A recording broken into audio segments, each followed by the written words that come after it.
છોરી નાખી દે એટલી તાકાત હનુમાનજીમાં હતી, પણ બ્રહ્માસ્ત્રનો સ્વીકાર કર્યો. વડીલ જે કહે ને, યુવાનોએ બ્રહ્માસ્ત્ર સમાન એ વાક્યને જીવનમાં ઉતારો. ગઈડિયા જે કહે ને ક્યારે ખોટું ન કહે ભાઈ, વડીલો જે કહે ને ક્યારે ખોટું ન કહે. હનુમાનજી મહારાજે ખરદૂષણ ત્રિશુરા અરુબાલી, હનુમાનજી મહારાજ બંધાઈને જતા રહ્યા લંકામાં. રાવણના રાજમહેલની સામે ઊભા છે. રાવણે કહ્યું, તું મને ઓળખે છે? હનુમાનજીએ કહ્યું, હા ઓળખું છું. એક ચોપાઈ આપણે ગાઈ ગયા. શું કહી? ખરદૂષણ ત્રિશુરા અરુબાલી, હમણાં જ ગાઈ છેલ્લી ચોપાઈ. આનો અર્થ શું થાય? ઓળખું છું. હનુમાનજી શું જવાબ આપ્યો આ ચોપાઈમાં? બાલીની કાંખમાં 6 મહિના રહ્યો તો એ રાવણ, કે સહસ્ત્રાર્જુને તને જેલમાં પૂરી નાખ્યો તો પરશુરામે છોડાવ્યો તો એ રાવણ. રાવણ કોઈ જીવિત એવો વ્યક્તિ નહોતો. એક ચોપાઈ હું તમને આપું છું, છેલ્લે પાઠ પતે ને એનો અર્થ તમે મને કહેજો. આ તો ભાઈ વર્ગખંડ છે, લેસન આપવું પડે ને તો ધ્યાન ના રાખો તમે. ચલત દશાનન ડોલત અવની, ફરી વાર બોલું છું, ચલત દશાનન ડોલત અવની. આનો અર્થ શું થાય? છેલ્લે પાઠ પતે એટલે મને કહેજો, બરાબર? એને આવડે મને છેલ્લે કહેજો. ચલત દશાનન ડોલત અવની, આ હતો રાવણ. હે, રાવણ માટે જ છે, બરાબર? તો શું રાવણ જેવો તેવો નહોતો, પણ બાલીએ પોતાના કાંખમાં દબાઈ રાખ્યો તો, જો મેં રાવણને જીત્યો. રાવણને જીતવું એટલે તો શું એ રાવણ છે? હનુમાનજીએ કહ્યું, શું તું એ રાવણ છે કે સહસ્ત્રાર્જુનને તને બાંધી દીધો તો એ રાવણ છે? રાવણે કહ્યું, આ તો બધું મારા વિશે જાણે છે, ચાલ જવા દે. ફળ કેમ ખાધા? હનુમાનજીએ કહ્યું, વાનરની સામે ફળ મૂકો તો ખાય નહીં, શું જોઈ રહે? વાંધો નહીં, ફળ ખાધા, પણ અમારા લોકોને તે કેમ માર્યા? હનુમાનજીએ કહ્યું, જીન મોઈ મારા તેને માર. અહીં આગળ આવશે, જેણે મને દીધી એને મેં દીધી, પછી નહીતર મારે દેવાની જરૂરત ના પડે. હે, ધ્યાનથી સાંભળો. જાનવ મેં તુમારી પ્રભુતાઈ, સહસ્રબાર સદપતિ નરાઈ, સહસ્રબાર સની કરી સુતાવા, કભી વચન મે સુબેરા, તાઈ સિપલ પ્રભુ લાગી મૂર્છા, જુવાઓ કે તોરે રોટા, કે દેહ પરમ પ્રિય સ્વામી, મારે રો એક ભારત ગાવે, જીન મોઈ મારા તેને મારે, પરગાનો ચલે દ્વારે, મોહિત કછુતા દે કઈ રાજા, પ્રભુ કર રાજા, વિનતી કરો ચોરી કર રાવણ, સુનો ગાન જગ મોર સુકાવન, દેખો तुम निज फुल ही बिचारी, जबन जीव जो भगत भयारी, जाके डर अति काल तेराई, जोग असुर जगा जगाई, दासो भयो तमोने कीजे, बोले गए जान के भेजे, सपाल रघुनायक करुणा शिव मुरारी, प्रभु राम के तो अपराध विधारे, मंगल भवनय मंगलहारी, नाम करण पंकज उदर हो, लंका जयराज लोक हो, तुलसी जसु विपुल मयंका, वेद बहुत हो लंका, राम नाम बिन विरान सुहाए, गुरचार जाय मन मोहा, भजन हीन नहीं सो बसुराई, सब भूषण भूषित बरनाई, राम विमुख संपत्ति प्रभुताई, जाय रही मारी विभाए, जल मूल जिन शरति विनाई, बरस गए कोई कबर सुनाए, तुम दस कंठ कहो पन रोपी, विमुख राम नारा दे गोपी, अंतर दस बीस मज कोई, कई राम राम कर जोई, मोह मूल बहु लखन, चारो तमय विमान, भजो राम रघुनायक, कृपा सिंधु भगवान, मंगल भवनय मंगलहारी, जोत दशरथ सिर बिहारी, बोलो जय श्री राम, जय जय श्री राम। હનુમાનજી મહારાજ સમજાવે છે કોને? રાવણને. મારા ગુરુજી કહે છે, બેટા જેનો અંત નજીક આવી ગયો હોય ને, અંત ગુજરાતીમાં શું કહો છો તમે?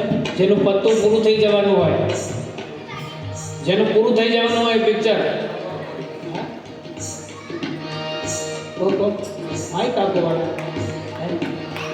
જેનું પૂરું થઈ જવાનું હોય, જેનો ગળો ભરી જવાનો હોય, ભાઈ એ વ્યક્તિને ભગવાન સમજાવે ને તો પણ એ સમજે નહીં. ક્યારે સમજાય છે?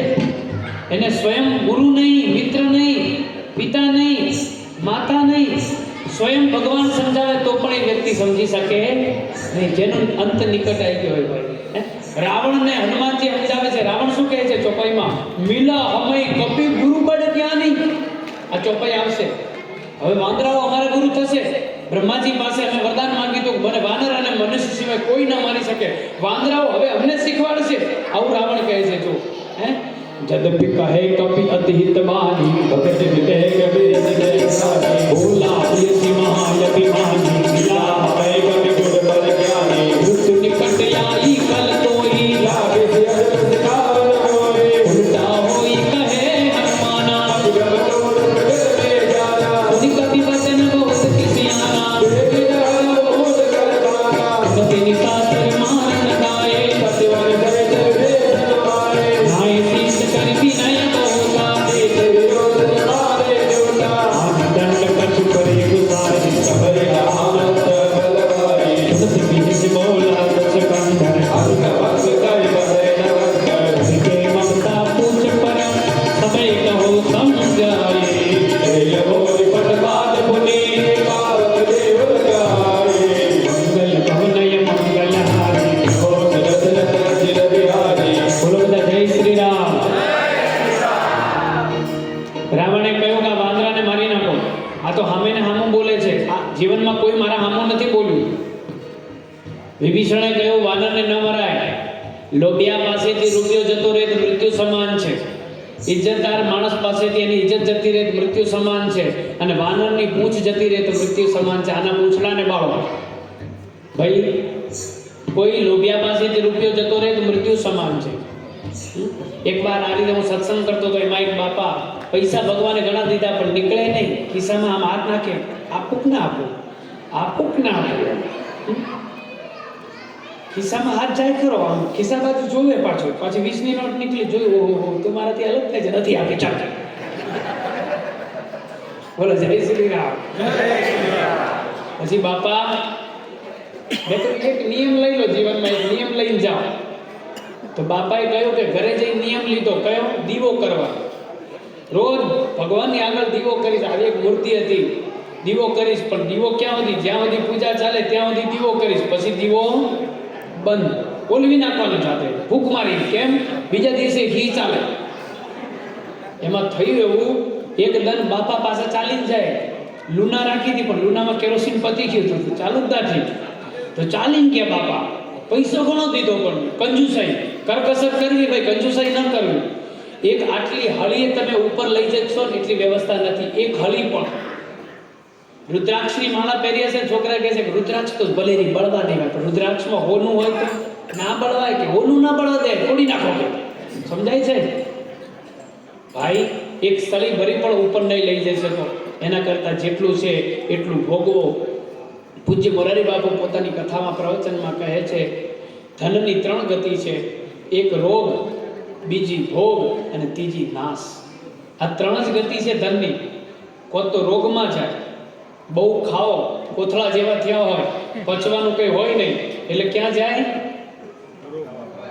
દવાખાને જાય. એમાં ના જાય તો ક્યાં જાય? ભોગમાં. સારા સોફા, સારી ગાડી, સારા કપડા, વીઆઈપી નહીં, વીવીઆઈપી જીવનમાં જીવવાવાળા. આપણે તો લક્ઝરીસ જીવન જીવવાવાળા છે, એમાં પૈસા જાય. હે ને? વળી બતાવે એપલનો ફોન મારી પાસે, એમ પાછું આમ મારાયું હોય પેલું શું આવે, એપલનો ફોન છે મારે. હું તો જેવી તેવી વસ્તુ વાપરતો નથી, એટલે બીજા પૈસા ક્યાં જાય? ભોગમાં જાય.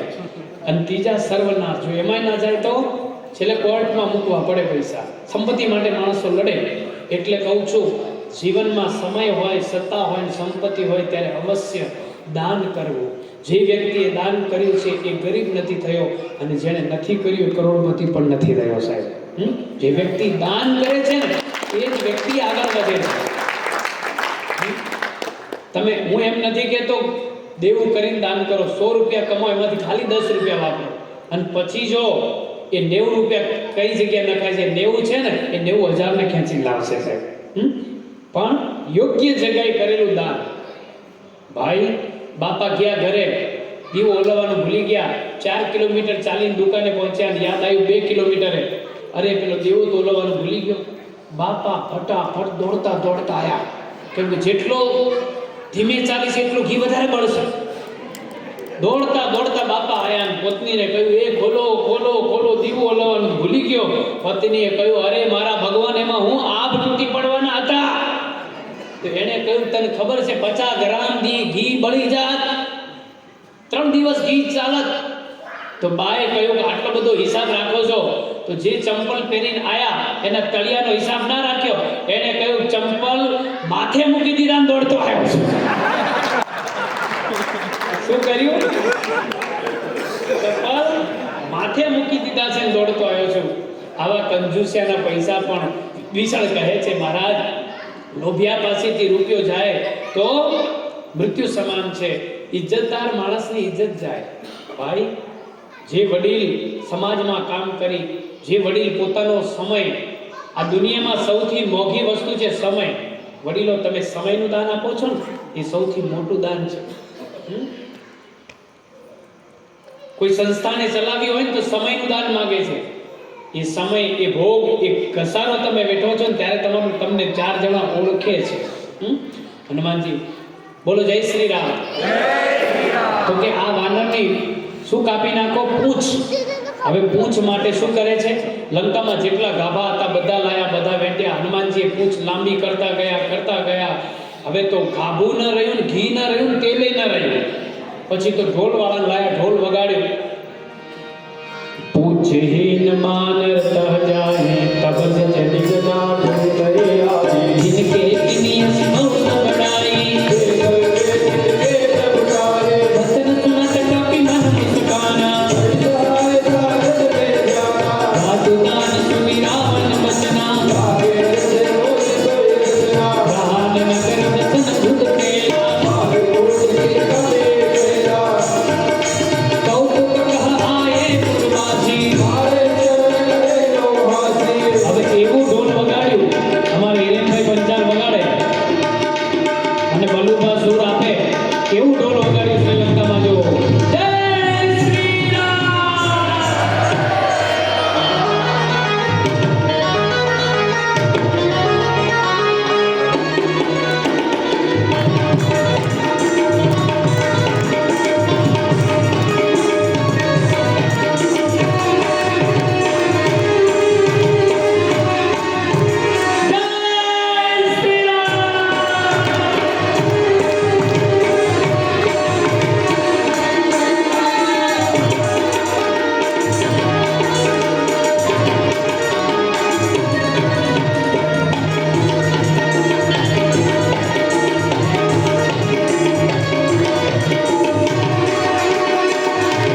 જય જય શ્રી રામ. હનુમાનજી મહારાજે પલભરમાં સાહેબ લંકા બાળી નાખી. 49 એટલે 49, 49 મરુદ ગણો સાથે મળી લંકાને બાળી. એક વ્યક્તિએ હિતેન્દ્રભાઈ મને ઊભા થઈને પ્રશ્ન પૂછ્યો છે, બીટેક કરેલું હતું. એણે કહ્યું, મહારાજ શ્રી आप लंका जलने की जो बात कर रहे हैं वो तो बहुत साल पहले जल गई. ये 21वीं सदी में मल्टीनेशनल दुनिया में कंपटीशन युग में कंप्यूटर युग में ये लंका जलाने का क्या महत्व है? हमारे शू काम लागे? तब मैंने कहा कि भाई वानर એટલે બુદ્ધિ. સંતો કહે કે આપણું મન કેવું છે? વાનર જેવું છે. વાનર એટલે હનુમાનજી એટલે બુદ્ધિ, લંકા એટલે આ શરીર. અને કોકનો ધંધો સારો ચાલે તો આપણને ખાવાનું ન ભાવે, આને લંકા બળી કહેવાય. ખોટું હોય તો કહેજો. મામા તમે કઈ ગાડી લાયા? મને તો નામ ના આવડે. કઈ ગાડી લાવી? નવી લાયા ને? નવી XUV700. એ ઇંગ્લિશમાં બોલ્યું આવડે નહીં મને. ટૂંકમાં આપણે એક્ઝામ્પલ આપીએ, ફોર્ચ્યુનર લાયા, બરાબર? એ ફોર્ચ્યુનર ગાડી આવી. ભાઈ ફોર્ચ્યુનરમાં ડીઝલ આવે પેટ્રોલ આવે? ડીઝલ. ચાલો તમે કોઈ આજે તમે કોઈ એમ જ અમારે કરવા. પાર્કી બોમ્બ છે ભાઈ. આયા પાછું ટાઈમે પહોંચવાનું છે ગુજરાત. વચન આપીને આયા છે. વચન તો ચૂકાય નહીં, ગંગા સતી ચૂકે છે. હા પણ તો ભાઈ ગાડી લાવીએ અને એનું ડીઝલ ન બળે એટલું આપણું લોહી બળી જાય, આને લંકા બળી કહેવાય.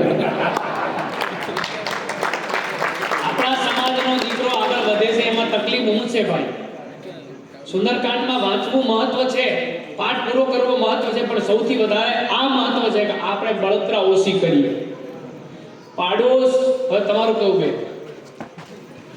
પાડોશ વાળી બેને 2500 ની હાડી પહેરી હોય, આપણે 500 ની પહેરી હોય. એ 500 ની પહેરી છે એને દુઃખ નથી, પણ પેલી 2500 ની કેમ પહેરી છે એ મોટું દુઃખ છે. સમજાય? સાચી વાત કે ખોટી વાત? આને લંકા બળી કહેવાય. હા, આને લંકા બળી કહેવાય. જીવનમાં સાદગી. આમાં તો બધું બહુ ગોટાળા વાળું છે, પણ હું સિમ્પલ ભાષામાં તમને સમજાવું. આપણા સમાજની દીકરી જો આગળ વધે છે તેને સપોર્ટ કરીએ. સાહેબ, કોઈને પાડવાની જગ્યાએ કોઈને આગળ વધારીએ. જીવનમાં સ્વામી વિવેકાનંદ ભણતા હતા. વર્ગખંડમાં પ્રશ્ન પૂછ્યો કે મેં અહીંયા 2 લીટી કરી છે, એક લીટી મોટી છે, બીજી લીટી નાની છે. નીચેની લીટીને મારે ઉપરની લીટી કરતાં મોટી કરવી હોય શું કરવું જોઈએ? બીજા બધાએ જવાબ આપ્યો, સાહેબ ડસ્ટર લઈ અને ઉપરની લીટીને ભૂસી નાખવી જોઈએ. કોકે કહ્યું પાણીવાળું ડસ્ટર કરી બિલકુલ ભૂસી નાખવી જોઈએ એટલે એક જ લીટીનું અસ્તિત્વ રહેશે. કોકે કહ્યું કે નાની કરી દેવી જોઈએ. પણ સ્વામી વિવેકાનંદે કહ્યું કે નીચેની લીટીને વધારી દો, ઓટોમેટિક ઉપરની લીટી નાની થઈ જાય. એમ કોકના ઉપર બળવાથી કશું નહીં થાય. આપણે આપણી મહેનત વધારી દઈએ સાહેબ, ઓટોમેટિક આપણે મોટા થઈ જઈશું. હે ને? જીવનમાં આવું કંઈક શીખે. સુંદરકાંડ દ્વારા કદાચ સુંદરકાંડ આ બધું યાદ ન રહે, પણ આ નાનકડી વાત ઋષિકુમારની તમને યાદ રહે, ગળે ઉતરે સાહેબ. તો હું પગે લાગું. વડીલો બેઠા છે, સમાજ બેઠો છે, ત્યારે એટલું કહું કે જીવનમાં જે આગળ વધે એને જવા દો. આપણે મહેનત વધારીએ, ઈર્ષા ન કરીએ. ખોટું ઈર્ષા કરીને મગજ બગાડવું એના કરતાં એ મગજ આગળ વધવામાં આપણે વાપરવું છે. બસ એવા ભાવની સાથે હનુમાનજી મહારાજ લંકા બાળી માં ભગવતી સીતા પાસે આવ્યા અને કહે છે કે માં, જેમ તમે વીટી માગીને મને ઓળખ્યો એમ તમે પણ કંઈક આપો તે લોકો મને ઓળખે. હનુમાનજી મહારાજ ચૂડામણી લઈને જાય છે. ઓખા, દ્વારકાની જોડે ઓખા છે. દ્વારકામાં કોનું મંદિર છે? દ્વારકાધીશ. ધીશ લગાવી. અને ઓખામાં કોનું મંદિર છે? દ્વારકાનાથ. ઓરિજિનલ મૂર્તિ ઓખામાં છે. દ્વારકાનાથ અને દ્વારકાધીશ બંનેમાં ફેર છે. દ્વારિકામાં જશો તો મંદિર પર શું લખ્યું છે? દ્વારિકાધીશ. એ રાજા છે એટલે ધીશ લખાય છે. પણ ઓખામાં જે ઓરિજિનલ મંદિર છે, એ ઓરિજિનલ મૂર્તિ જે છે એ દ્વારકાનાથ છે.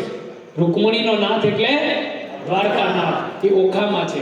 ત્યાં એક દાંડી હનુમાનજી કરીને છે, જજો નેટ પર સર્ચ કરજો. ત્યાં હનુમાનજી વિશ્વમાં એક જ મંદિર છે જે હનુમાનજીનો દીકરો હનુમાનજીની જોડે છે. પાતાળમાં જવાનું દ્વાર ત્યાં છે, બદ્રીનાથમાં સ્વર્ગમાં જવાનું દ્વાર છે. અમે જવાના જ છે સપ્ટેમ્બરમાં. જેને આવું હોય એને કહેજો, નોંધાઈ દેજો સ્વર્ગમાં સીધા સદેહ, તમારો શરીર નહીં, આવું હોય તો કહેજો. એમને મોક્ષ ના મળે, આ તો વિમાન આવે બેવું પડે, પણ રિઝર્વેશન નહીં, ડાયરેક્ટ. હા, પણ તો બદ્રીનાથમાં સ્વર્ગનો દ્વાર છે અને પાતાળમાં જવાનો દ્વાર ત્યાં છે. અહિરાવણ અને મહિરાવણે રામને જ્યારે બાંધી દીધા હતા ત્યારે એને છોડાવવા માટે હનુમાનજી ગયા હતા. ત્યાં મકરધ્વજ નામનો દીકરો હનુમાનજીનો ઊભો હતો, લડવા લાગ્યો. હનુમાનજી એક ગદાનો પ્રહાર કર્યો, ફરી ઊભો થઈ ગયો. હનુમાનજીએ કહ્યું આ દુનિયામાં એવો કોઈ વ્યક્તિ નથી જે આ વીરનો ગદાનો પ્રહાર ખમીને પાછો ઊભો થાય. હનુમાનજી ફરી ગદાનો પ્રહાર કર્યો, ફરી પડી જાય છે, ફરી ઊભો થાય છે. મકરી આઈ હનુમાનજીને રોકે છે, હું તમારી પત્ની આ તમારો બાળક. હનુમાનજીએ કહ્યું એ ક્યારે બન્યું? તો કહ્યું કે તમે જ્યારે લંકા બાળીને આવ્યા હતા અને સમુદ્રમાં તમારી પૂંછ ઓલવી હતી ત્યારે એ પરસેવાના શ્વેત બિંદુ હું પી ગઈ હતી, એના કારણે આ પુત્ર રહ્યો હતો. એનું નામ છે મકરધ્વજ.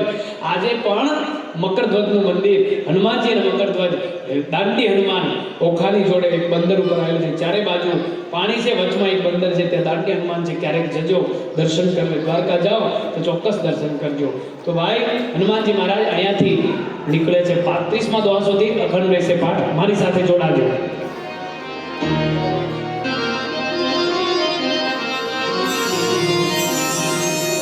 हारमोनियम में थोड़ा इको कर दीजिए, हारमोनियम में आधा पॉइंट.